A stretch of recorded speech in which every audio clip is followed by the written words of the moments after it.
était un roi très puissant, l'un des hommes les plus puissants de son époque. Son empire était très immense et prospère et personne ne pouvait lui résister. Un jour, il se promenait dans son palais et il dit: « N'est-ce pas ici Babylone la grande, que j'ai bâtie par la puissance de ma force, pour la gloire de ma magnificence ?» Il s'attribuait tous les mérites et toute la gloire. Et alors qu'il parlait encore, une voix venant du ciel lui annonçait que son royaume lui était retiré. Il perdit donc la raison. Il fut chassé des hommes. Il vécut parmi les animaux. Il mangeait de l'herbe comme un bœuf et son corps était exposé à la rosée. N'est-ce pas malheureux pour un roi aussi puissant?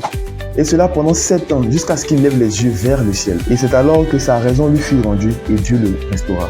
L'orgueil. L'orgueil, c'est de croire que ce que tu as, c'est toi qui l'as produit par tes propres forces, par tes talents, par tes propres ressources, par ton intelligence et par ton succès. Mais une question, qui t'a donné le souffle pour te réveiller ce matin? Tout ce que tu as, tu l'as reçu. La Bible dit, dans le livre de Jacques, chapitre 4, le verset 6, Dieu résiste aux orgueilleux, mais il fait grâce aux humbles. Sache une chose, l'orgueil précède toujours la chute, mais l'humilité ouvre la voie de la grâce et du bonheur véritable. Ainsi, en toute chose, quel que soit ce qui se passe dans ta vie, quel que soit le succès, minime soit-il, rends toute la gloire à Dieu.